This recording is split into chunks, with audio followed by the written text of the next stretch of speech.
Manulife, di mana kita buktikan hari ini, sore hari ini di hari yang baik, ya, hari Jumat kita sama-sama online, kita tatap muka via Zoom untuk berbagi informasi dan pengetahuan. Gitu, Bu Devi.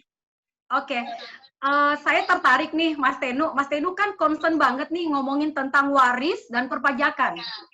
Itu sejak tahun berapa, Mas? Oke. Kalau bicara mengenai warisnya memang belum terlalu lama. Mulai membuat dan mendirikan firmanya, kerjasama dengan teman-teman dari teman-teman lawyer, teman-teman notaris, teman-teman konsultan pajak, itu sejak tahun 2014 sebetulnya dirintisnya. Tapi memang mulai dijalankan kira-kira 2018-2019.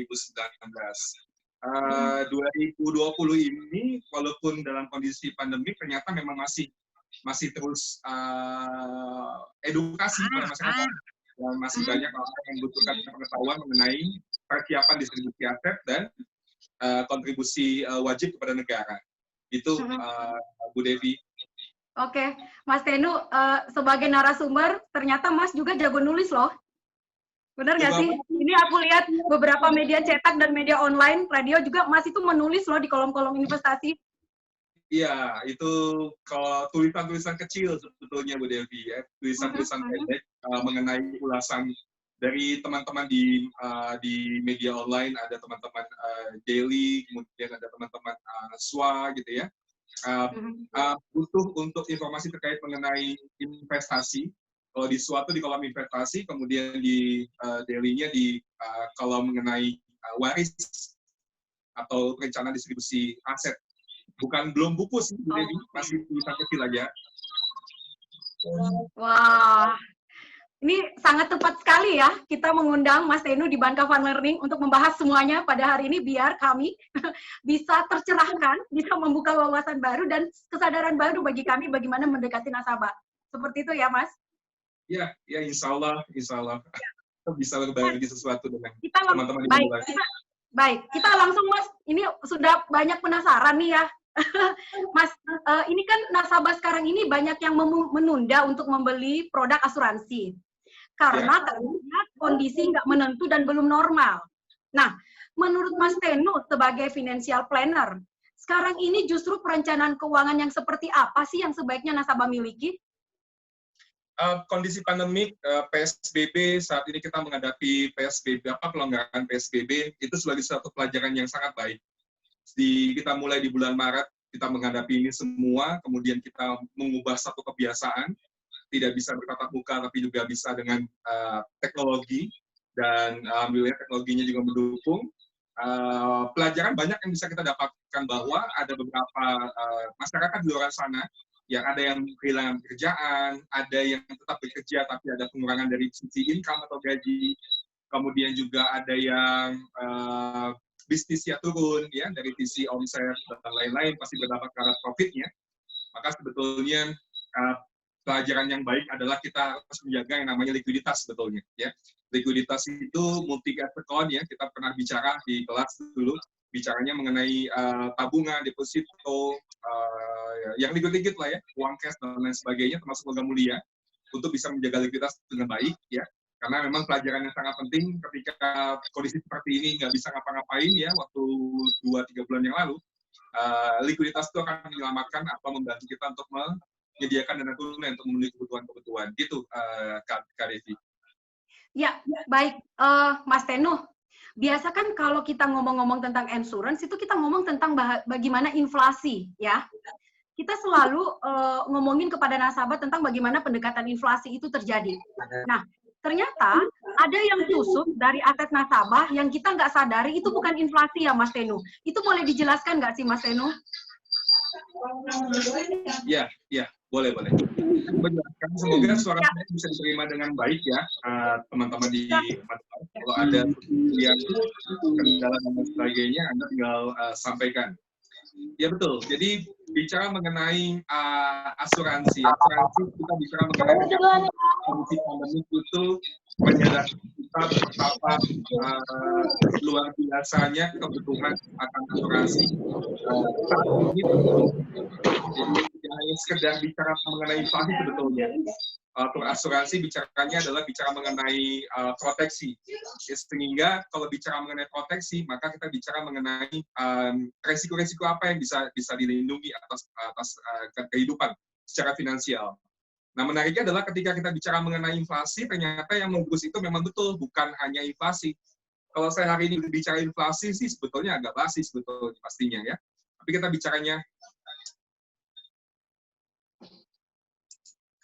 bicaranya mengenai ada kewajiban kontribusi wajib kepada negara, tapi kerangkanya adalah kita mencintai negara ini, kita menjalankan kewajiban-kewajiban perpajakan dengan baik, akan tetapi perlu kita sadari mengenai kewajiban-kewajiban itu, supaya yang paling enggak kita bisa menghitungnya, kemudian apa yang kita bisa lakukan terkait mengenai penghematannya. Dan mungkin di slide-slide ini akan menjelaskan mengenai itu, Bu Devi, terkait mengenai penyusutan tapi bukan inflasi. Gitu, Bu Devi? Boleh, baik. Silakan, Mas, jika ada yang ingin di-share slide-nya. Oke. Ya, sebelumnya Bismillahirrahmanirrahim. Assalamualaikum warahmatullahi wabarakatuh. Sahabat-sahabat warahmatullahi wabarakatuh. Dimanapun Anda berada, kita bertemu lagi setelah sekian lama, ya beberapa waktu yang lalu, ya kita bertemu di awal-awal 2020 ini. Saya harapkan suaranya bisa diterima dengan clear ke teman-teman sekalian.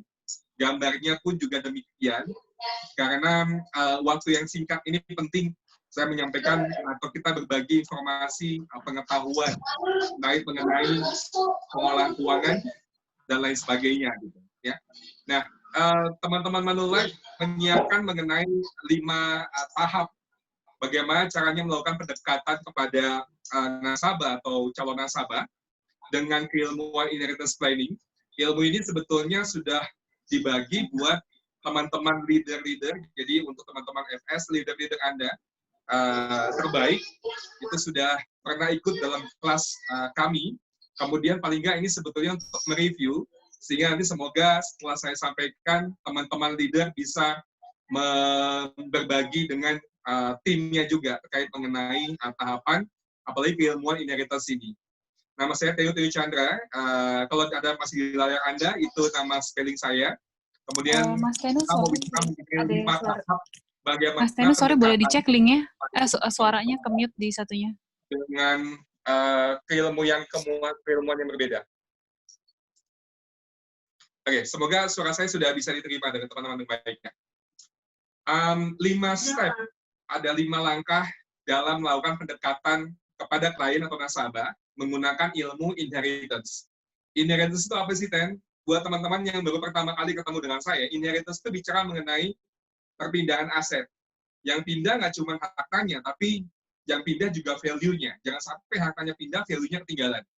Jangan sampai juga hartanya nggak pindah, value nggak pindah, hilang semua. Jadi harta itu ada potensi susut dan potensi hilang juga. Dari sisi bicara mengenai pelestarian hartanya. Nah, ini 5 tahap mengenai pendekatan kepada nasabah. Di slide setelah 5 tahap pada bagian awal yang ada nama saya, berikutnya adalah bicara mengenai new normal, ya teman-teman.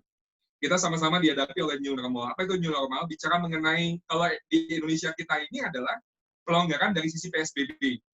Ya, pembatasan berskala besar itu sudah mulai dilonggarkan. Kita dengan lihat bahwa ojek online juga sudah bisa mulai mengangkut penumpang, ya, membawa penumpang sudah bisa, dan lain sebagainya. Beberapa sudah mulai bisa beraktivitas, beberapa sudah bisa mulai untuk masuk WFO, ya. Jadi kerjanya sudah mulai dari office-nya, dari kantornya. Ini sebuah uji coba beberapa perusahaan. Belum semua memang betul, gitu ya. Beberapa perusahaan sudah mulai mencoba untuk melakukan itu.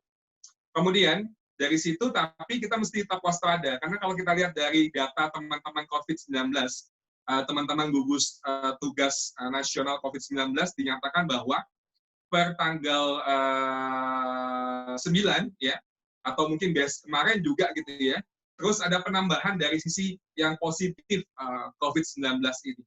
Nah, ketika terus ada penambahan setiap harinya, maka perlu ada kewaspadaan ekstra buat kita, buat teman-teman, buat orang-orang di luar sana yang beraktivitas tidak di rumah, tapi di luar rumah. Perlu ekstra untuk hal ini. Kemudian, dari ekstra itu, maka ada beberapa hal yang perlu disiapkan. Dan beberapa hal yang perlu disiapkan adalah salah satunya adalah pastinya dengan masker dan lain sebagainya, siap dengan uang tunai kemudian kebutuhan gitu ya.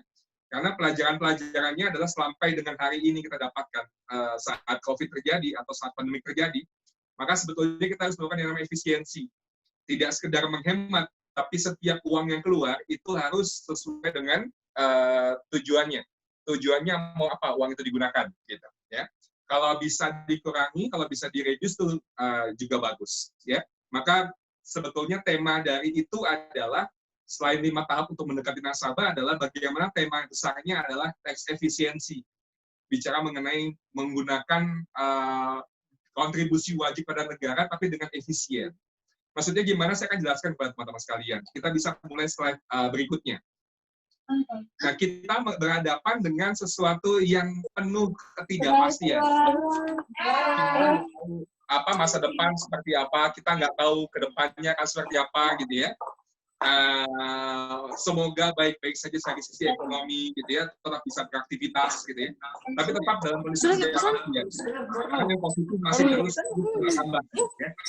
Kemudian dengan keilmuan inheritance ini mencoba untuk memotret atau melihat ya berapa sebetulnya pengeluaran yang sudah kita lakukan atau berapa banyak yang sudah kita bayarkan, bagaimana caranya melakukan efisiensi itu sendiri, dan berikutnya adalah bagaimana kita sounding atau kita sampaikan atau kita bahasakan kepada klien-klien Anda, kepada nasabah-nasabah Anda atau nasabah-nasabah Anda di Manulife ya dengan kerjasamanya dengan bank partner Anda. Bagaimana sebetulnya kita mengetahui, merecord, ya, mendapat gambaran terkait mengenai pengeluaran atau terkait mengenai berapa sih yang sudah kita keluarkan sebagai sebuah biaya atau berapa yang sudah kita keluarkan terkait mengenai kontribusi kepada negara. Kemudian juga bagaimana kita melakukan efisiensi. Gitu. Kemudian di slide berikutnya kita akan melihat mengenai portfolio keuangan. Ini adalah slide yang selalu dibawa setiap bicara mengenai inheritance. Kalau teman-teman yang sudah pertama ketemu sama saya, khususnya adalah leader-leader terbaik Anda, sahabat-sahabat di Manulife, di mana portfolio keuangannya kita akan lihat setelah kondisi yang tidak bisa diprediksi dan tidak menentu, bicara mengenai portfolio keuangannya adalah bicara mengenai seperti menu makanan. Seperti kalau zaman tahun 90-an itu ada 4 sehat 5 sempurna. Ada karbohidrat, vitamin, mineral, protein, dan lain sebagainya. Kemudian jangan lupa disempurnakan dengan atau dilengkapi dengan susu sebagai sumber kalsiumnya. Nah, saya juga minum susu setiap harinya, 200-250 ml. Satu gelas lah paling enggak.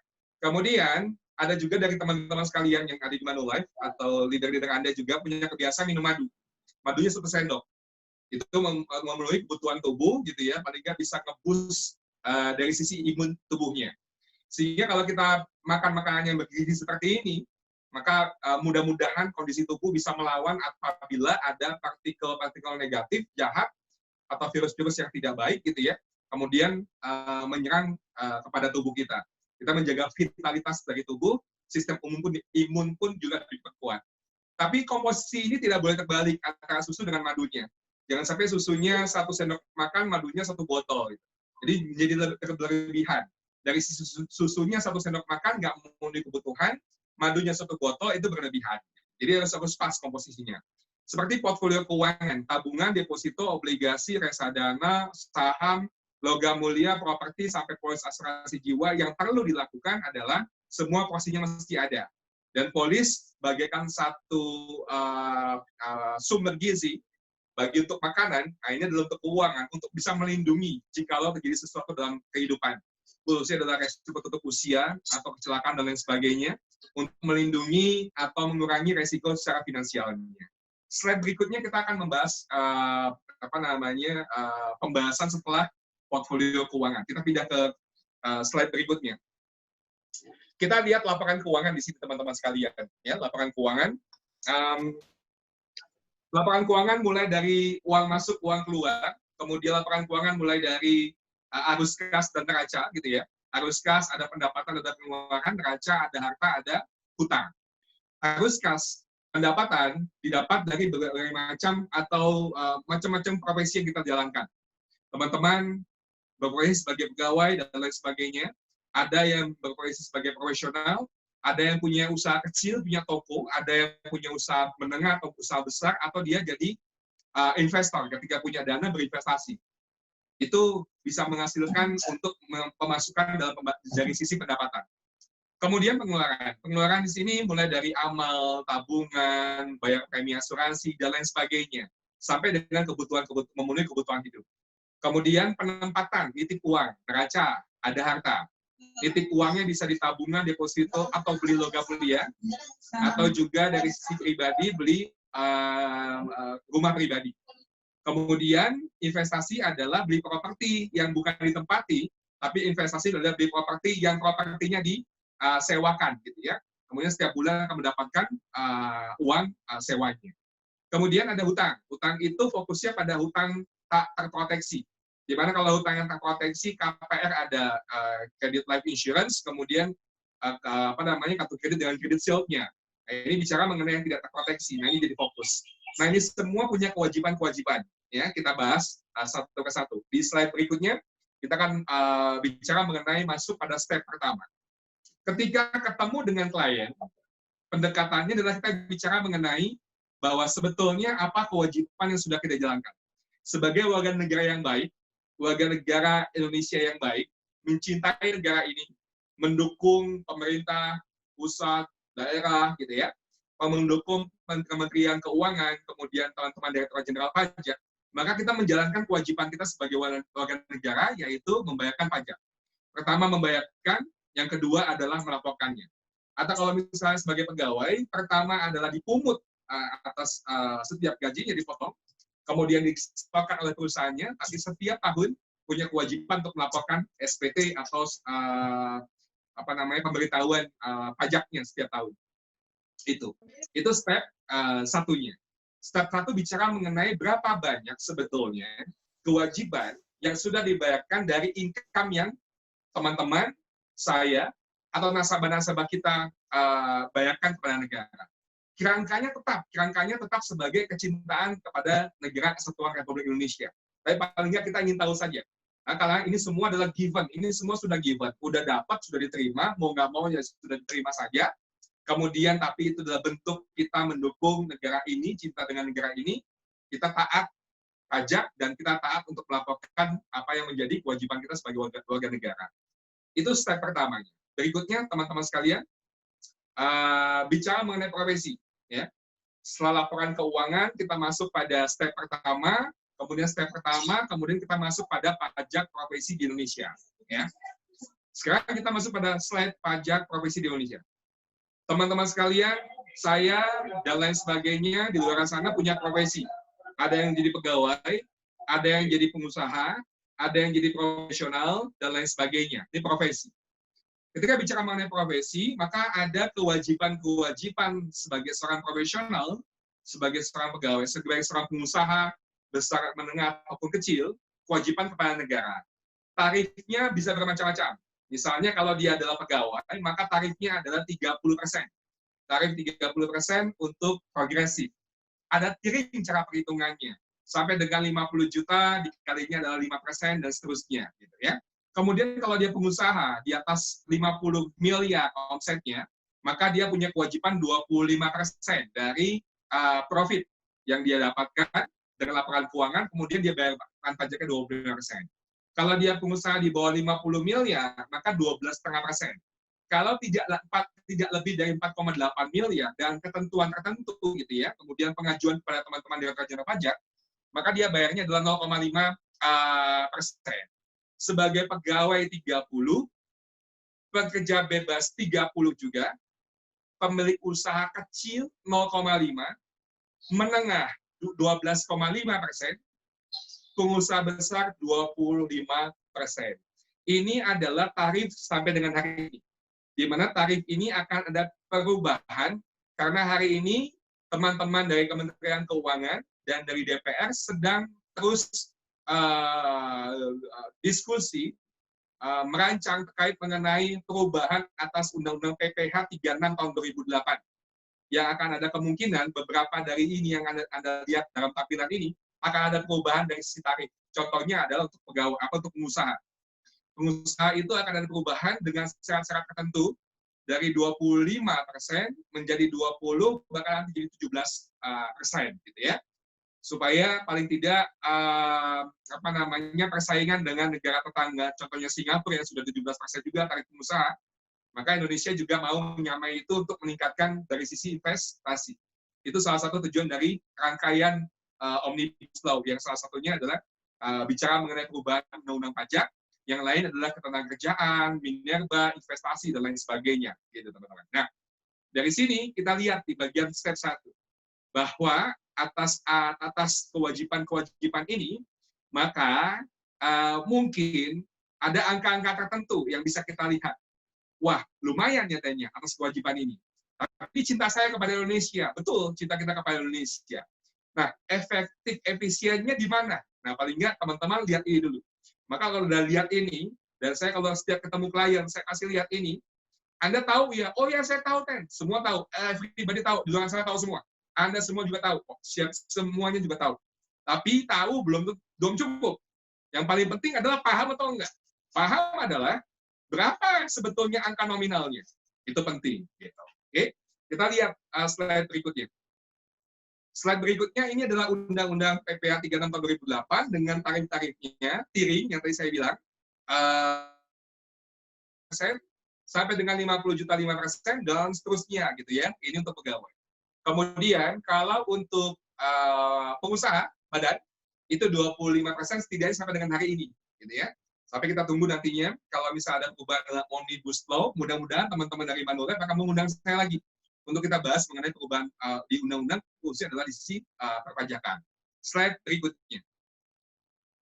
Setelah kita bicara ini, nah nanti kita masuk dalam step 2. Jadi step 1 adalah kita menyadari setiap pendapatan itu adalah objek tax. Mau pendapatan secara pegawai, profesinya, secara pengusaha, profesional, dokter, lawyer, pengacara, dan lain sebagainya gitu ya.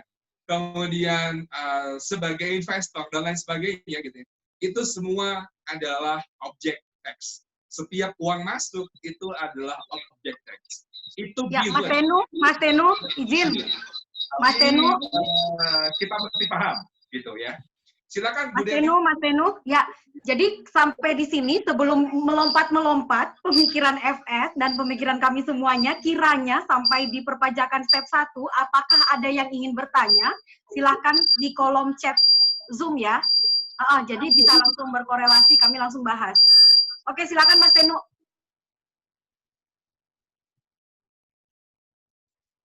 Saya lanjut, Bu Devi. Oke, baik. Step 1 tadi uang masuk, ada kewajiban kepada negara, itu given, itu sudah anugerah, kita jalankan dengan sukacita, dengan semangat cinta kepada negara ini. Step 2, kita bicara mengenai uang sudah masuk. Tadi uang masuk, sekarang uangnya sudah masuk. Tadi uang masuk dari income, mau gaji dan segala macam gitu ya. Sekarang uangnya sudah masuk. Uangnya sudah Anda terima, Anda pegang, kemudian uangnya Anda kantongi. Sudah ada di kantong Anda uang. Gitu, ya. Berikutnya bicara mengenai apakah masih ada kewajiban-kewajiban kontribusi kepada negara yang Anda harus keluarkan atas uang yang sudah ada di kantong Anda. Tadi uang masuk 30%, uang sudah di kantong. Masih adakah kewajiban lain terkait mengenai penggunaan uang ini? Baik ketika Anda belanja barang maupun ketika Anda menggunakan jasa, gitu ya. Nah, berapa banyak atas penggunaan uang ini yang ada di kantong, kemudian kita gunakan untuk memenuhi kebutuhan dari sisi konsumsi, kebutuhan jasa, dan lain sebagainya, gitu teman-teman. Kita lihat slide berikutnya. Slide berikutnya bicara mengenai setelah step 2, gitu ya. Ternyata setiap kita menggunakan uang yang di kantong ini, masih ada kewajiban kepada negara yang akan kita keluarkan, yang kita sebut sebagai kewajiban dalam bentuk PPN, pajak pertambahan nilai, sesuai Undang-Undang 42 tahun 2009 tentang pajak pertambahan nilai dan jasa. Jadi kita bahas mengenai PPN. Slide berikutnya akan kita lihat terkait mengenai PPN ini. Ya, slide berikutnya kita akan lihat bagaimana PPN ini dikenakan kepada Anda, saya, kita semua sebagai warga negara yang baik, dan kita menjalankan ini dengan penuh cinta kepada negara ini, gitu ya. Cuman kita pengen tahu aja mengenai kewajiban-kewajiban ini. Ini next slide-nya, teman-teman Mandelai. Pada slide berikutnya, kita lihat mengenai apa yang kita belanja. Tadi saya bilang saya dari Bandung nih, siaran langsungnya ke teman-teman. Ya. Ini saya belanja, kalau nggak salah, ini bulan Februari tanggal 13, 2020. Ini belanja di Trans, ya, Trans TSM, ya, di Transmart. Anda lihat di sini, ini adalah struk belanja. Kalau orang senang foto lingkungan atau foto makanan, kalau saya senang foto struknya, gitu ya. Agak aneh nih orangnya, di foto adalah struknya. Kemudian apa yang menarik dari struknya? Ternyata, tadi saya bilang, uang masuk ke kantong Anda 30% progresif, kemudian uang keluar dari kantong Anda, saya ulangi ya, uang keluar dari kantong Anda belanjakan untuk memenuhi kebutuhan, mulai dari belanja sehari-hari dan bulanan dan sebagainya, keluar dari kantong Anda, dan Anda membeli produk-produk yang value added, membeli produk-produk yang diolah, seperti cornet, sarden, sosis, nugget, dan lain sebagainya dalam bentuk makanan kemasan. Termasuk minuman sampai yang bentuknya air mineral, itu semua adalah produk-produk olahan. Ada value added di situ. Ketika diolah dan dikemas, Anda beli produk itu, maka akan Anda dikenakan yang namanya PPN, pajak ketambahan nilai 10%. Itu teman-teman. Ya. Jadi ketika Anda belanja di supermarket, di minimarket, di toko, di warung beli itu, Anda pakai uang Anda tadi ini, maka Anda kena 10%. 10%. Gitu, ya. Jadi uang masuk 30, uang masuk ini tadi ini 30, uang keluar dari kantong Anda 10. Gitu, ya. Nah, kita lihat di struk ini teman-teman ya. Struk dari Transmart ini bagus dia.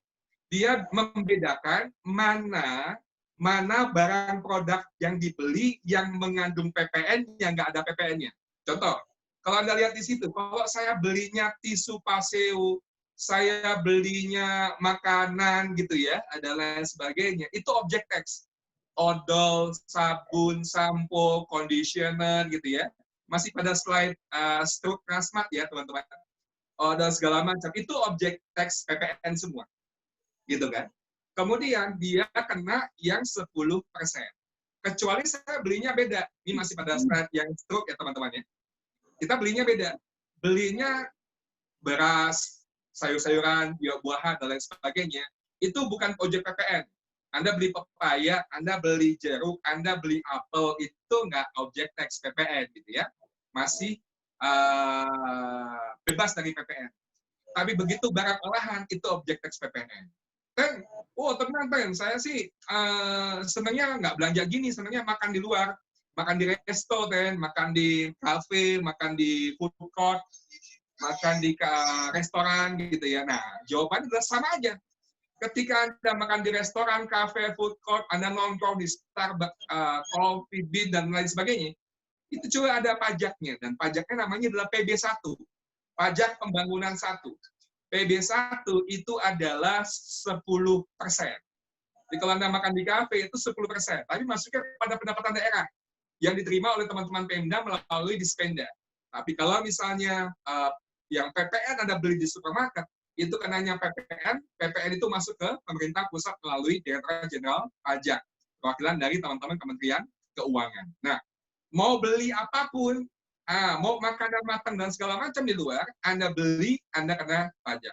Maka ketika uang masuk, itu 30%. Susu, ketika uang dibelanjakan, kena 10%. Gitu ya. Tapi tetap dalam kerangka, kita cinta Indonesia, kita jalankan ini dengan sukacita. kita jalankan ini dengan senyum, dengan kebahagiaan. Nggak apa-apa, walaupun ada pajaknya, tetap saya makan di luar kalau misalnya lagi nggak PSBB. Tetap saya nongkrong di kafe dan lain sebagainya. Gitu ya, teman-teman. Kak Devi, sampai di sini kita akan masuk ke step 3. Adakah teman-teman yang bertanya? Baik. Tadi luar biasa ya, Mas Tenu ya. Semuanya kena ya. Masuk 30%, keluar 10%, susut terus ya. Jadi luar biasa kita taat pajak selama ini dan kita tidak tahu ternyata itu loss loh ya. Semuanya di pajak itu luar biasa menjadi yang susut dan kita tidak sadari ya Mas Tenu ya. Betul Bu Devi, betul. Ya, Nah, uang masuk 30, keluar 10. Nah, sekarang ini saya menarik nih. Bagaimana dengan jasa asuransi, Mas Tenu? Apakah termasuk kategori yang tidak kena pajak atau masih kena pajak? Itu yang pertama. Kemudian kita kan punya nilai tunai asuransi yang diterima. Misalkan sudah berkembang 100 juta misalkan. Apakah nilai yang berkembang itu juga kena pajak? Itu bisa dijelaskan nggak sih Mas? Karena kan, dan dasarnya apa? Karena selama ini kan kita ngomong ke nasabah asuransi nggak kena pajak, tapi dasarnya itu kita belum ketahui secara pasti. Kenapa nggak dikenakan itu kenapa gitu? Izinkan saya menjawabnya di ujung ya. Karena boleh. itu harusnya ada di ujung. Kenapa di ujung? Karena itu jagoannya. Jawaban pemungkas ya. Jadi, kalau kita bicara mengenai rangkaian asuransi, maka asuransi ada di ujungnya.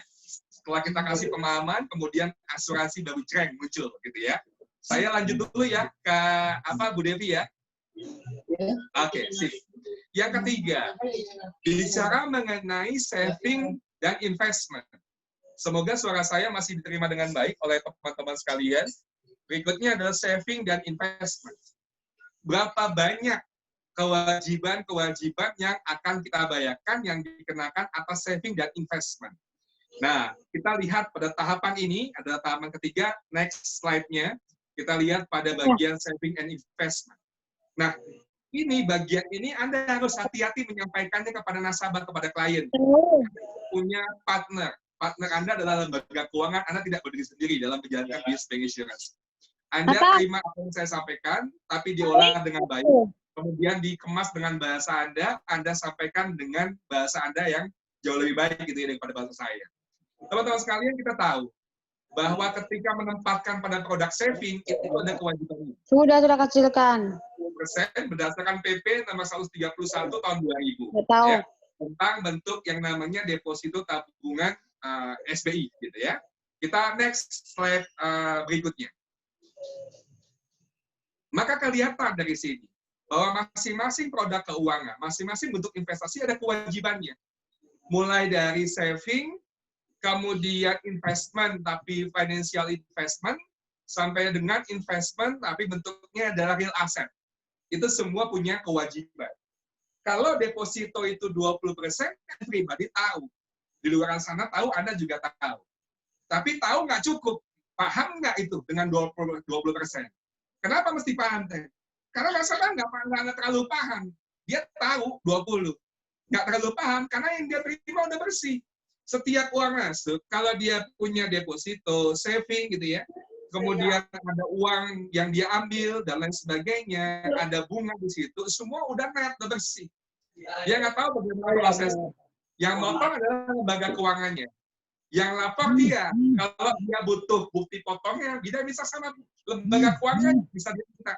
Kemudian dia lampirkan dalam SPT untuk membayar pelaporannya. Bisa itu.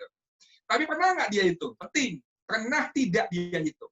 Karena kalau depositonya adalah 1 miliar misalnya saldonya, kemudian bunga depositonya adalah 5%, 1 miliar 5% berarti tahun depan akan ada penambahan uang 50 juta sebagai bunga deposito. Betul gitu ya? 5% kali dengan 1 miliar berarti ada 50 juta. 50 juta belum bersih, masih gross. Mesti dipotong pajaknya dulu. Pajaknya 20%, bukan dari pokok. Tapi 20% adalah dari bunganya.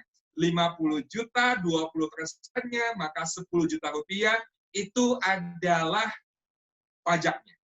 Pajak PPh final, yang dari tahun 1983, ini pajak tetap 20% tidak mengalami perubahan. Untuk pajak terhadap tabungan saving, deposito. Gitu teman-teman. Tapi pertanyaannya 20%, 10 juta, yang 20% tadi dari 50 juta yaitu 10 juta. 10 juta itu kecil atau enggak sih buat Anda? Atau kecil enggak buat nasabah Anda? Kalau hari ini kita menghadapi PSBB dan pelonggaran PSBB untuk new normalnya, tapi COVID-nya masih terus bertambah dan kita mesti waspada, maka yang mesti kita lakukan adalah penghematan. Itu penting. Penghematan tuh nggak mengontrol pengeluaran aja, tapi penghematan adalah juga mengontrol mana produk-produk yang pajaknya bisa saya buat efisien. Maka bisa dong sebagian kecil saya pindahkan. Bukan semuanya loh ya, sebagian kecil dipindahkan. Kenapa? Karena saya tetap menjaga yang namanya likuiditas. Likuiditas tabungan, deposito pasti tetap dijaga. Nah, tapi kita tindakan sebagian ke produk-produk lebih hemat. Contoh, kita pindahkan ke surat berharga negara atau obligasi retail Indonesia, ya, dengan kode SR sekian gitu ya, yang dikeluarkan oleh Kementerian Keuangan. Gitu. Kemudian kita pindahin sebagian situ, atau misalnya semuanya deh ya, dipindahin ke obligasi negara ya, untuk supaya gampang hitungnya aja. 1 miliar pindah ke obligasi negara, bunganya pasti berbeda, harusnya kupon bunganya lebih besar daripada bunga deposito. Kemudian pajaknya lebih kecil, bukan lebih besar. Kalau depositonya 20, saving yang tadi 20, yang ini itu 15%. Artinya hematnya adalah 5%. 5% mungkin kecil untuk angka 5%, tapi coba 5% itu berapa rupiah? Kalau 20% adalah 10 juta rupiah, maka 5%-nya yang kita hemat adalah 2.500.000. Hari ini 2.500.000 bisa berharga nggak itu digunakan buat nasabah? Hari ini nasabah pindah buku RTGS dan lain sebagainya 30.000, 35.000 aja. Hah? Ada biayanya ya? Kalau ada biaya saya nggak mau deh, nggak jadi. Bisa begitu kok. RTGS, lo kok ini dengan 2.500.000 kok enggak kita bisa berhemat? Kan lumayan 2.500.000. Kalau dibeliin tahu bulat, cireng, dan lain sebagainya, itu berapa banyak tuh yang bisa didapat. Itu kalau lebaynya saya. Gitu ya teman-teman. Intinya adalah ketika beberapa aset atau beberapa uang pindah kepada instrumen keuangan yang lain, atau kita membuat portfolio keuangan, itu artinya kita melakukan efisiensi dari sisi keuangan. Efisiensi. Yang tadinya 20 tuh ke 15. Dan bisa nggak yang lebih besar daripada itu? Bisa. Pindahin kemana? Pindahin ke sebelahnya. Kemana itu? Ke produk-produk asuransi jiwa, ke produk-produk insurance, ke produk-produk yang teman-teman Manulife punya. Maka itu kalau sebagian kecil dipindahin dalam bentuk produk-produk Manulife, maka pajaknya bisa berhemat, bisa efisien 10%. Nah, bisa bayangkan, reduce-nya berapa banyak. Gitu, ya. Jadi diversifikasi itu. Kita bisa efektif, efisien dari sisi kewajiban kepada negara. Tapi tetap dalam kerangka kita cinta dengan Indonesia. Tetap dalam kerangka itu. Pada tiganya adalah kita menyadarkan bahwa bagaimana membuat efektif dan efisien dari sisi kewajiban. Tapi sekali lagi, ini bahasanya mesti hati-hati. Apa yang saya sampaikan Anda langsung langsung Anda tangkap, kemudian Anda lempar langsung ke nasabah, jangan. Anda cerna dengan baik, olah, sesuaikan dengan bahasa Anda, kemudian sampaikan dengan kepada nasabah dengan bahasa yang paling tepat, gitu ya. Karena Anda yang paling tahu nasabah Anda seperti apa, lingkungan Anda, partner Anda siapa, gitu teman-teman. Ya, diversifikasi. Dan berarti saya harus punya ini semua? Enggak. Paling nggak Anda punya 5, jangan semuanya juga. 5 aja Anda punya. 5 atau apa, Ten? Punya tabungan deposito, punya obligasi, punya logam mulia, punya properti, dan jangan lupa punya produk proteksi asuransi jiwa, terutama dari Manulife. Itu teman-teman sekalian. Diversifikasi efektif. Diversifikasi Anda bisa menghemat, diversifikasi Anda reduce biaya-biayanya. Gitu ya. Jadi lebih berhemat. Kita ke slide berikutnya, teman-teman. Setelah bagian ini. Ini step keempatnya. Gitu ya, step keempat. Nah, saya tanya dulu ke Bu Devi. Bu Devi ini udah mau step keempat, kira-kira ada pertanyaan nggak sih yang muncul dari teman-teman? Kita lanjutkan dulu, Mas. Oke, baik. Step keempat. Step keempat bicara mengenai berapa besar atau berapa banyak kewajiban yang Anda harus bayarkan ketika aset itu berpindah. Inherits adalah bicara mengenai waris. Inherits bicara mengenai perpindahan aset. Dan ada nggak kewajiban yang nempel pada perpindahan aset itu? Ketika ada yang nempel ketika perpindahan, orang tuanya meninggal, kemudian pindah kepada anaknya, ada yang nempel nggak kewajibannya? Nah, kita bahas pada tahap yang keempat ini, atas kewajiban terhadap aset yang berpindah kepada generasi berikutnya. Kalau saya menggunakan peraturan Pemda DKI, teman-teman sekalian ya, Pemda Jakarta ya, DKI Jakarta nomor 18 tahun 2010, di situ dihitungkan yang namanya mengenai BEA. Beberapa dari Anda sudah tahu mengenai hal ini ya, BEA. BEA apa tuh? Untuk balik nama. Ya, ini juga mesti pas nyampein ke nasabahnya, mesti hati-hati. BEA ini ketika dia balik nama dari nama bapak ke nama anaknya, maka atas waris itu dilihat dari nilai pasarnya. Kemudian persentasenya adalah 5%. Masing-masing daerah bisa beda-beda nih teman-teman, ya bisa beda ya. Anda di mana Anda bisa cari googling daerah Anda BPATB itu berapa beda. Kemudian NPOP-TKP, NPOP-TKP untuk hibah wasiat dan waris juga berbeda-beda ya. Di sini contohnya adalah di DKI Jakarta itu 350 juta. Artinya teman-teman Pemda dengan Perda ini itu udah langsung ngitungin ke kita contoh perhitungan. Kalau asetnya 1 miliar, kemudian dikurangi NPWP TKP 350 juta karena waris mau balik nama dari bapak ke nama anaknya, karena bapaknya meninggal ke nama anaknya, maka dihitung berapa NPWP-nya. NPWP-nya adalah 1 miliar. Kemudian NPWP TKP-nya, nilai objek pajak tidak kena pajaknya adalah 350 juta. Dikurangi hasilnya adalah 650 juta. 650 juta dikali 5% hasilnya kira-kira sekitar 32 jutaan sekian. Nah, 30 jutaan ini untuk aset yang 1 miliar. Kita bayangkan, kalau asetnya nilainya lebih daripada itu, pastinya pajaknya akan berbeda. Mohon maaf, ini bukan yang ngitungin ya. Ini yang ngitungin Pemda nih. Ini yang ngitungin Pemda DKI dan perhitungannya dengan tarifnya ada dalam peraturan daerah. Gitu ya. Nomor 18 tahun 2010. Artinya begitu aset ini pindah kepada generasi berikutnya, ada biaya yang muncul lagi. Nah, bisa lihat nggak? Ini uang datang 30%, uang masuk nih kantong, dikeluarin dari kantong buat belanja 10%, ya. Kemudian udah dibuat belanja, kemudian sebagian disimpan, dalam bentuk saving 20%. Ada yang saving, ada yang juga dibelikan properti, nyicil rumah dengan KPR dan segala macam. Nama bapaknya. Bapaknya meninggal, pindah ke anaknya. Ketika pindah ke anaknya, 5% dengan perhitungan ini. Ada perhitungan NPWP TKP, NPWP dan segala macam sekalian, gitu ya. Jadi 30, 10, 20, dan 5. Gitu teman-teman. Ya. Kita lanjut pada slide berikutnya, teman-teman sekalian. Slide berikutnya adalah bicara mengenai kesimpulan. Anda lihat kesimpulan. Saya kalau presentasi kepada klien cuma pakai slide ini satu aja. Kalau saya perlu print, saya print satu ini aja. Nggak perlu banyak-banyak saya bicara. Nggak perlu panjang-panjang, nggak perlu bertele-tele. Saya bicara, kira-kira saya bicara kepada Bapak 5 menit ya. Saya sampaikan. Anda lihat laporan keuangan Anda. Ini tadi sudah saya jelaskan dari awal. Ya. Anda lihat laporan keuangan Anda. Kalau Anda pegawai, kalau Anda adalah pengusaha, kalau Anda adalah pengusaha kecil, profesional atau apapun gitu ya, ada kewajiban kepada negara. Dan itu Anda lakukan dengan penuh cinta. Kita dijalankan dengan penuh cinta. Nah, itu given. Uang masuk itu 30%. Progresif dengan perhitungan tiring. Nggak langsung 30, nggak tiring kan? Anda tahu itu. Kemudian uang masuk sudah di kantong.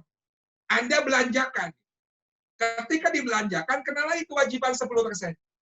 Ada PPN, ada PB1. PPN masuk kepada pendapatan negara, masuk ke pusat. PB1, pajak pembangunan 1, masuk kepada pemerintah daerah. Melalui Dispenda. Itu pajak restoran, pajak kafe, segala macam itu BB1. Gitu ya. 10%. Kemudian ditempatinya di deposito. 20%. Gitu. Semuanya lagi. Saya pernah ketemu sama klien. Klien punya kekayaan, kemudian dia sampaikan 60% kekayaan saya dalam bentuk saving plan, deposito, tabungan. Saya bilang bagus. Saya bilang bagus dulu. Kalau Anda pengusaha, Anda pedagang, Anda suka muterin uang, Anda butuh uang cash cepat, masuk keluar dan segala macam. Anda butuh itu bagus. Tapi saya tanya, Anda pengusaha bukan? Oh bukan. Bukan itu kok tujuannya. Oh untuk apa? Ya pokoknya saya nyari yang aman aja. Aman, dilindungi sama, dijamin sama LPS, segala macam. Ya, hari ini lah teh, tahu lah teh. Iya, bagus itu. Tapi pernah nggak hitung 20%-nya? Begitu dibantu ngitungin, konfirmasi ke banknya, baru dia mikir, iya, ada kewajiban yang saya selama ini tahu ya. Tapi nggak pernah saya hitung. Kamu datang, saya baru sadar. Ternyata saya tidak berhemat. Ternyata saya tidak melakukan yang namanya efisien itu. Satu kata itu nggak saya kejar. Gitu. Oh enggak, Teh, aman. Saya nggak punya tabungan. Tabungan cuma sedikit, deposito cuma sedikit. Teh. Saya punyanya properti tanah. Gitu ya.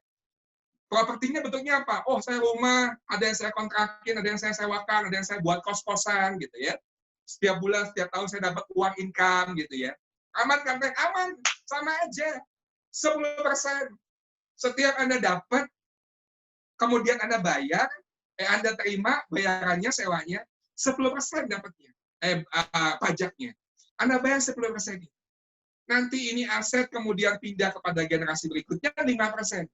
Kan luar biasa tuh angka-angkanya. Nah, dari situ apa yang bisa saya lakukan, Nen? Ini kan cuma kamu nanti bilangnya given semua, nah betul. Kalau profesinya pilihannya pegawai 30%, ya syukuri itu, given itu. Tuhan akan nambah nantinya dari sisi rezekinya. Pengeluaran PPN, PB1, belanja, makan di restoran, saya tetap lakukan juga dengan dengan istri saya, dengan anak saya tetap makan di luar rumah gitu ya. Waktu zaman belum PSBB maksudnya, 10% tetap dilakukan, bukan berarti nggak nongkrong di kafe, kemudian nggak ke restoran, nggak begitu. Kemudian tempatkan deposito tabungan. Saya butuh deposito tabungan. Anda butuh deposito tabungan. Setiap klien datang, saya tanya, Anda punya tabungan nggak deposito? Wah, saya nggak punya tabungan deposito. Saya nggak punya masalah itu. Harus punya yang namanya tabungan deposito. Karena menjaga likuiditas. Tabungan deposito harus pas. Sama seperti madu. Madu itu bagus, tapi porsinya mesti pas. Jangan madunya satu botol, itu kebanyakan. Tapi kalau pas sesuai dengan kebutuhan, nah itu cakep cantik, gitu ya. Sekali lagi sesuai dengan kebutuhan, ya teman-teman. Nah, lakukan diversifikasi. Kalau gitu aku bisa lakukan tes. Makanya kenapa ada yang namanya produk dari Manulife. Kenapa ada produk asuransi jiwa? Karena Manulife dengan produk asuransi jiwa itu dikecualikan dari objek pajak. Yang bilang bukan si Tenu, yang bilang undang-undang pajak, undang-undang PPh, pajak penghasilan, nomor 36 tahun 2008, pasal 4 huruf ulangi ya. Undang-undang PPh 36 tahun 2008, pasal 4 bahwa asuransi jiwa yang dibayarkan oleh perusahaan kepada orang tua, asuransi jiwa, kecelakaan, dui guna, beasiswa dan lain sebagainya, itu dikecualikan dari objek pajak yang bilang undang-undang pasti Tenu. Ya, Anda cek di Undang-Undang PPh 36 tahun 2008 pasal 4 huruf E-nya, gitu teman-teman, ya. Dan ketika kita titip sebagian, tabungan harus punya kan, deposito harus punya. Kalau nggak punya, gue marahin gitu ya, harus punya.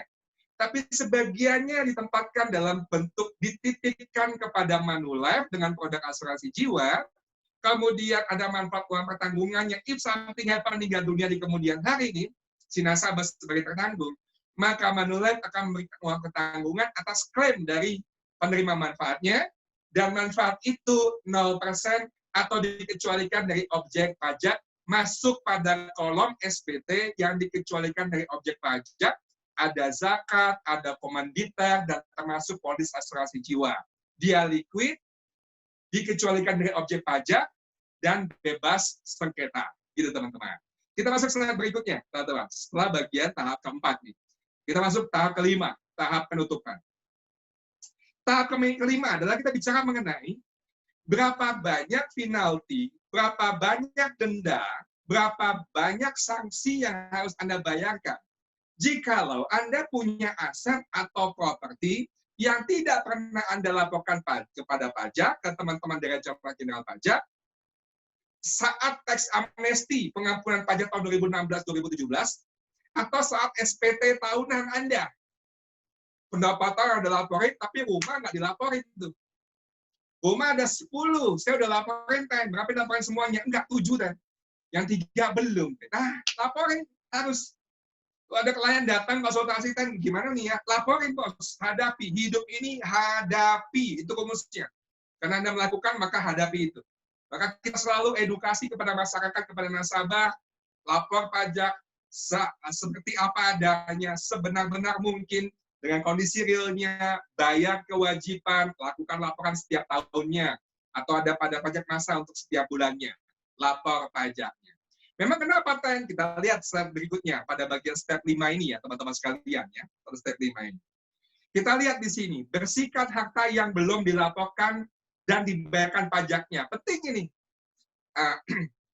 Ini saya pernah bicara ke teman-teman. Mungkin ada yang ketemu sama saya ketika customer gathering di cabang-cabang Anda di Bank Danamon, gitu ya, atau di tempat Anda, gitu ya.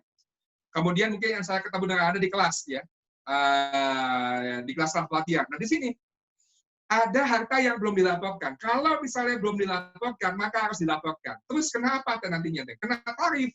Tarifnya berapa? Ya ada 12,5%, 25, 30. Oh gitu, Ten. Iya. Itu program Bapak dan Ibu sekalian, teman-teman sekalian ya, teman-teman Manulife. Ketika ada harta aset yang belum dilaporkan pajak. Slide berikutnya, teman-teman. Slide selanjutnya. Kita lihat berita di sini. Beritanya apa?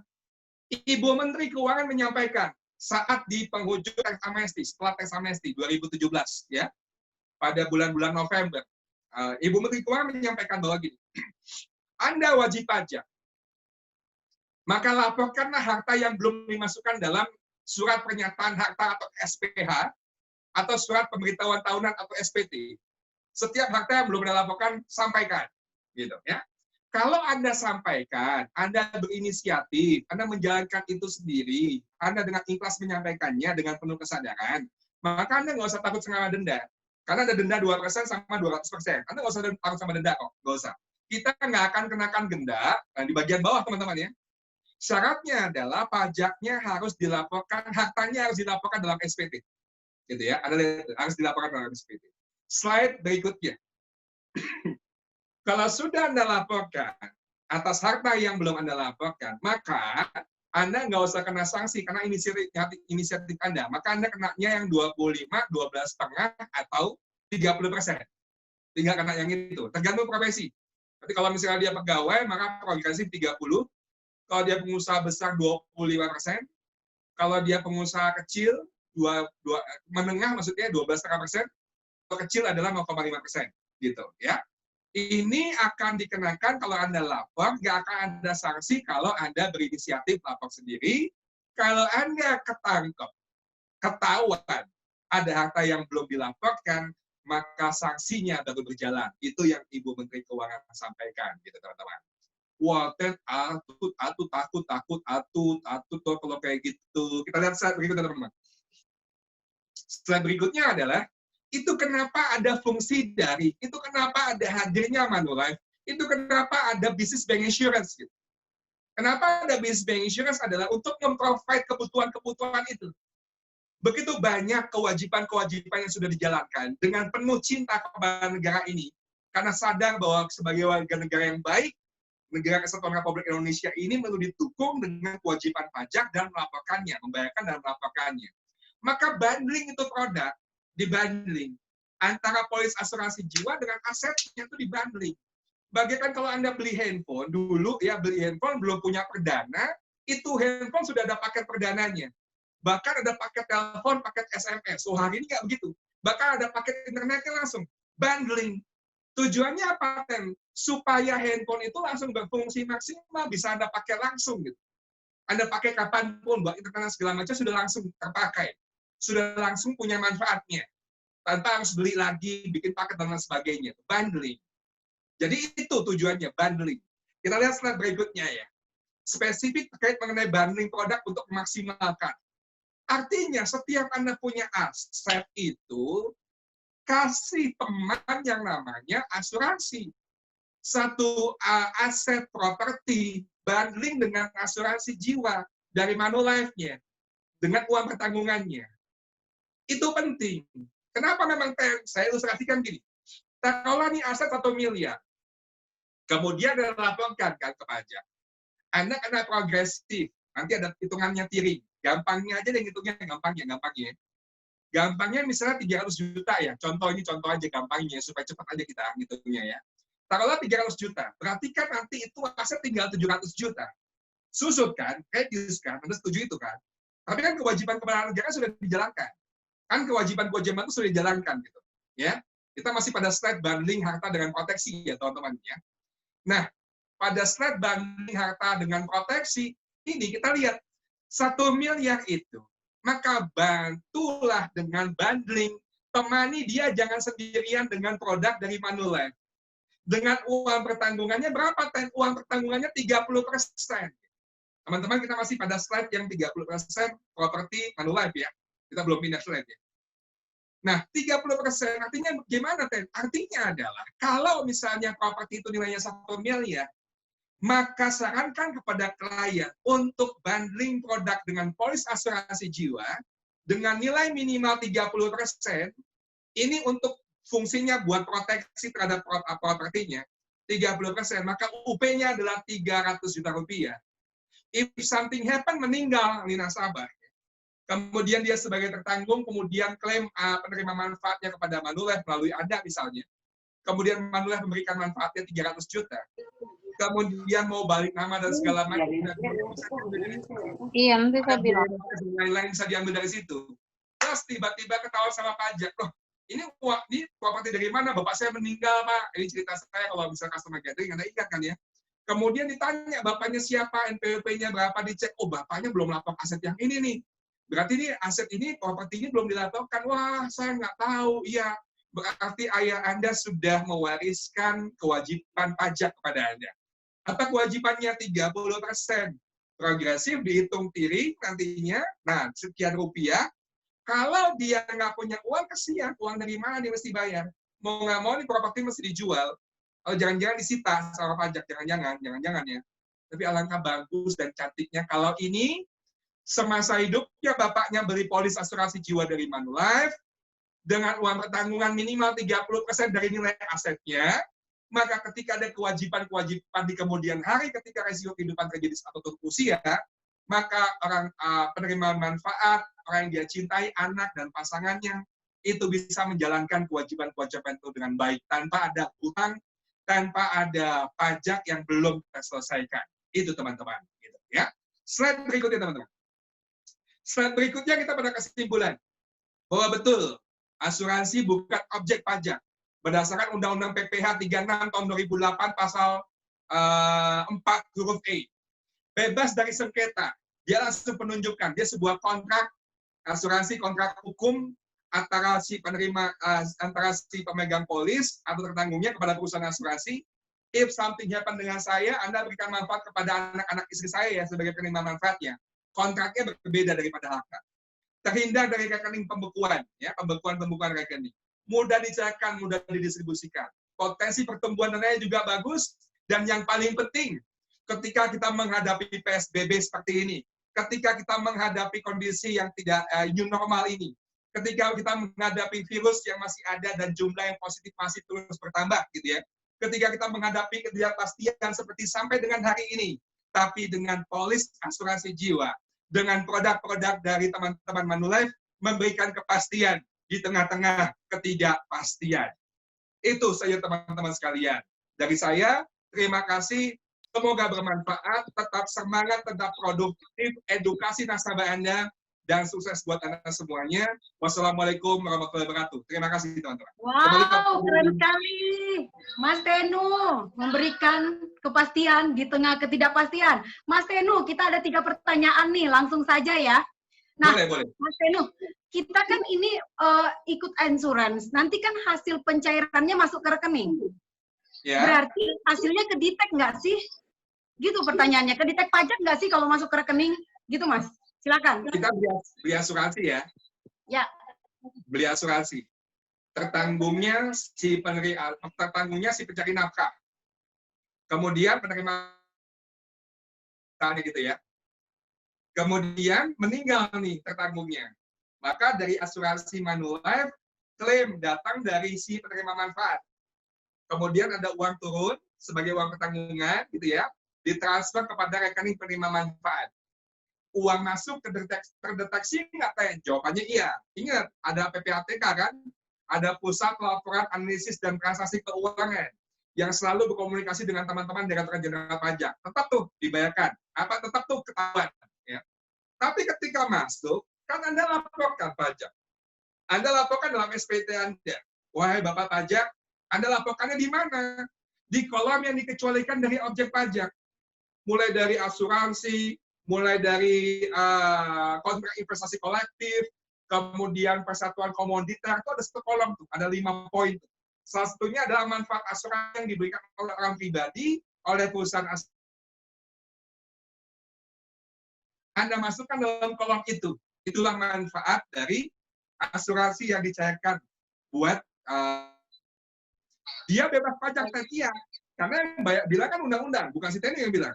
Undang-undang PPR 36 tahun 2008, pasal 4 huruf E-nya mengatakan itu. Dan dia masuk kolom yang dikecualikan dari objek pajak. Jadi dia nggak perlu bayar pajak, tapi harus laporin. Bukan nggak laporin, tetap dilaporkan. Begitu dia laporkan, dia tidak perlu bayar pajak, maka selesailah kewajiban dia sebagai warga negara yang baik. Itulah efisiensi, teman-teman sekalian. Yes. Itu, Oke. Ditangkap Mas Tenu ya. Jadi nggak ada pelaporannya harus jelas di situ ya. Yes. Lagi Mas Tenu nih ada satu lagi. Apa polis asuransi yang kita bayarkan akan mengurangi pajak penghasilan dan kenapa? Apakah polis asuransi yang kita bayarkan akan mengurangi pajak penghasilan? Itu pertanyaannya Mas Tenu dan kenapa? Ini pertanyaan sudah sering disampaikan sejak 10 tahun yang lalu. Gitu, teman-teman. Siap. Jawaban saya sampai hari ini masih sama. Apakah premi asuransi? Saya sebagai pribadi beli asuransi, premi asuransi saya itu sebagai pengurang pajak. Jawabannya tidak. Kalau Anda beli asuransi itu bukan pengurang pajak. Anda ini siapa? Anda pribadi. Anda pribadi beli asuransi. Bayar uang dalam bentuk premi sekian rupiah. Kemudian apa yang Anda keluarkan bukan sebagai pengurang pajak. Apa yang Anda keluarkan itu sebuah kontrak. Anda beli jasa. Anda kontrak, Anda beli jasa, Anda perjanjian dengan perusahaan asuransi jiwa. Dan ketika Anda keluarkan, Anda bukan sebagai pengurang pajak. Beda kalau perusahaan. Ini ada perusahaan nih, ya perusahaan apapun gitu ya. Perusahaan ini punya pegawai. Perusahaan ini punya pegawai, sekian pegawainya. Nah perusahaan ini karena dia punya pegawai, dia lindungi dong pegawai-pegawainya. Dia beliin asuransi pegawainya. Dari mana? Dari uang perusahaan. Dia beliin asuransi kepada pegawainya. Ketika perusahaan keluar uang untuk bayarin manfaat, untuk memberikan premi, membayarkan premi buat pegawainya, itu baru pengurang pajak. Betul. Kenapa? Karena manfaatnya kan yang terima si pegawainya. Maka apa yang dia keluarkan itu sebagai sebuah biaya. Ketika perusahaan membayarkan premi buat si pegawainya, itu betul, gitu ya. Itu. Buat perusahaan sebagai biaya, buat perusahaan sebagai pengurang pajak, tapi buat pegawainya sebagai apa, Ten? Sebagai benefit. Itu objek pajak, gitu. Jadi kalau saya sebagai pegawai, perusahaan saya bayarin premi buat asuransi saya, buat dia apa yang dia bayarkan ke saya itu pengurang pajak. Buat dia itu pengurang pajak. Tapi buat saya, apa yang dia bayarkan itu benefit buat saya. Dan itu objek pajak, akan dihitung sebagai objek pajak. Begitu, teman-teman sekalian. Gitu, ya. Mas Tenu, sangat menjawab sekali ya. Ini pertanyaan terakhir loh ya. Aduh, ini banyak sekali pertanyaan, namun kita harus sortir. Cukup 3 pertanyaan saja. Karena waktunya Mas Tenu ini harus terbang lagi kayaknya. Sudah di bandara. Nah, Mas Tenu, ini gimana kalau nasabah invest properti di luar negeri nih? Gimana nih caranya untuk creating awareness? Ini biar join sama kita insurance-nya. Invest di luar negeri ngapain? Propertinya di luar negeri. Terus mau diapain? Gimana kita creating awareness-nya buat bisa mendekati nasabah? Ya invest di luar negeri properti sih nggak apa-apa sih, nggak ada masalah. Kita deketin ini gimana, Teh? Dia bilang aja bagus, Bu. Beruntung, Bu, punya properti di luar negeri mah, hebat. Terusin, Bu. Gitu. Nggak ada masalah dengan properti di luar negeri. Properti di luar negeri itu baru ada masalah kalau belum dilaporin pajak, itu. Kalau dia di luar negeri propertinya sudah dilaporin pajak, nggak ada masalah, gitu ya. Misalnya gimana, Ten? Saya nih, wajib pajak Indonesia. Saya beli properti di Singapura. Nah, karena saya wajib pajak Indonesia, maka saya laporin dong, itu properti yang di luar negeri, masuk ke pelaporan saya di Indonesia. Karena saya wajib pajak Indonesia, gitu. Ten, gini Ten, dia ini permanent resident di Singapura, dia juga wajib pajak Singapura Ten. Dia beli properti di Singapura. Nah, gimana tuh? Kalau dia wajib pajak Singapura, dia permanent resident di sana, dia beli properti di sana, maka dia bisa dipastikan sudah lapor pajak. Karena negara-negara di luar sangat-sangat inline semua tuh. Dari satu dengan yang lainnya pasti sangat-sangat terkoneksi dengan baik tuh. Nggak sulit ada properti yang belum dilaporin pajak. Kecuali di negara ini, gitu ya, beda lagi. Kalau di luar negeri sudah pasti kedetek dengan baik. Nah, kalau dia sudah dapat income dari Singapura dan dia wajib pajak Singapura, dia sudah laporkan asetnya di Singapura, itu nggak ada masalah, aman. Terus kalau dia jual dia balik ke Indonesia gimana? Ya aman. Sejauh dia sudah lapor pajak, dia sudah bisa pertanggungjawabkan ke teman-teman Direktorat Jenderal Pajak, bahwa saya wajib pajak ini Singapura nih ya, saya udah laporin di Singapura dan sekarang mau saya bawa pulang ke Indonesia. Saya mau jadi warga negara Indonesia dengan wajib pajak Indonesianya. Nah, itu aman tuh. Kata kuncinya adalah sudah dilaporkan pajak. Kalau belum, nah baru itu Anda masuk di situ, gitu ya. Kalau belum, nah masalah tuh buat si nasabah. Belum ikut teks amnesti, belum dilaporkan SPT, nah itu baru Anda masuk. Berapa Ten kenainya Ten? Ya minimal paling nggak sekitar 30% lah, gitu. Ya, gitu, Mas Tenu sangat menjawab sekali. Mas Tenu, sebelum di closing, saya pengen kalimat pemungkas buat membakar semangat kita pada sore hari ini buat all sales kita agar di masa-masa new normal ini kita kembali bergerak dan bisa mendekati nasabah dengan cara mudah. Silakan nih Mas Tenu. Oke, thank you Dave. Teman-teman dari Manulife sekalian, apapun posisi Anda, dimanapun Anda berada, saya mau sampaikan gini. Efektif harus kita lakukan. Pandemik, PSBB, new normal memberikan kita banyak pelajaran. Pelajaran untuk berhemat, pelajaran untuk hati-hati, pelajaran untuk punya tabungan deposito yang cukup, pelajaran untuk menjaga likuiditas, pelajaran untuk kalau kehilangan pekerjaan, ada pengurangan pegawai, ada PHK, ada pengurangan gaji, dan lain sebagainya, harus siap. Karena masa depan itu kita tahu, kita sama-sama orang asuransi, masa depan itu misteri. Dan kita menghadapi misteri hari ini. Beberapa sebagian sudah kita lewati, ke depannya penuh ketidakpastian. Kita perlu berhemat. Kita perlu melakukan efisiensi. Tidak hanya mengontrol pengeluaran atas belanja dan lain sebagainya, tapi juga memonitor atas apa yang kita punya dalam laporan keuangan. Uang masuk, tadi Anda sudah lihat, 30%. Uang keluar dibelanjakan 10%. Uang dititipkan di produk-produk saving 20%. Uang dibelikan properti disewa, hasil uang sewanya 10%. Uang dibelikan properti diwariskan 5%. Semua kena 30, 10, 20, 10, 5. Apakah itu mau Anda biarkan hal seperti itu? Kan tidak. Maka diversifikasilah. Itu semua given. Anda nggak bisa ngubah. Kalau pegawai ya 30, syukuri itu, jalankan, selesai. Nggak usah diperdebatkan, yang penting tahu, paham.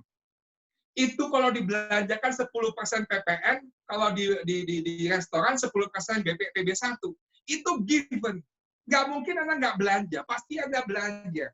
Mungkin Anda belanjanya kornet, sarden, Anda nggak mungkin nggak mandi, nggak mungkin nggak beli sabun, nggak mungkin nggak beli odol. Nggak mungkin. Itu semua sudah given, terima itu dengan baik. Penuh cinta kasih, penuh semangat sebagai kecintaan kepada Indonesia.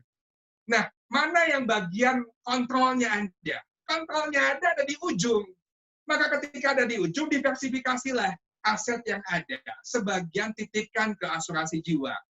Aset yang ada yang liquid, sebagian bayarkan untuk beli produk-produk Manulife. Maka ketika kita punya produk yang baik, 4 sehat, 5 sempurna tadi, ketika diversifikasi, sebetulnya Anda sudah melakukan efektivitas dari sisi menghematnya. Itu teman-teman. Kita melakukan sesuatu yang sesuai dengan undang-undang, legal, kita tetap bayar pajak, pasti tetap juga untuk laporan pajak setiap tahunnya. Kita jaga itu. Kita tetap patuh taat kepada negara ini. Kita dukung pemerintah, Kementerian Keuangan, Direktorat Jenderal Pajak, pemerintah daerah, didukung dengan baik semuanya. Tapi pada bagian ujungnya, bolehlah kita lengkapi, bolehlah kita sempurnakan dengan susunya, yaitu 4 sehat 5 sempurnanya. 4 sehat 5 sempurnanya pada keuangan adalah polis asuransi jiwa dari Manulife. Itu teman-teman. Semoga pesannya Anda terima, jalankan ini dengan baik, sampaikan kepada klien dengan bahasa yang lebih halus, sampaikan kepada nasabah-nasabah Anda karena lingkungan partner Anda paham, sampaikan dengan baik, tanpa ada tersinggungan, dan bisa diterima dengan sangat baik, dan maka Anda akan lihat hasilnya akan baik buat Anda. Teman-teman Manulian sekalian, itu sukses buat Anda, tetap produktif dan tetap semangat, edukasi nasabah Anda. Dan sampai ketemu di pertemuan berikutnya dengan pembahasan yang berbeda. Itu. Thank you Mas Tenu. Terima kasih teman-teman Manulifer. Semoga ini sudah mencerahkan kita semua. Mas Tenu sudah menjelaskan dengan sangat baik, begitu semangatnya dengan cara pendekatan yang berbeda sesuai dengan profesi Mas Tenu saat ini.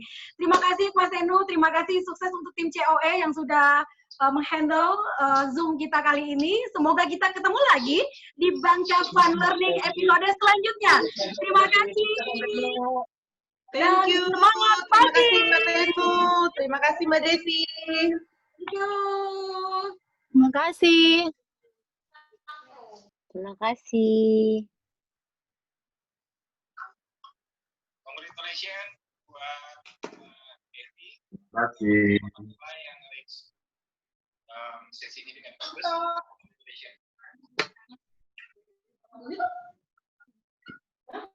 Thank you, Pauke.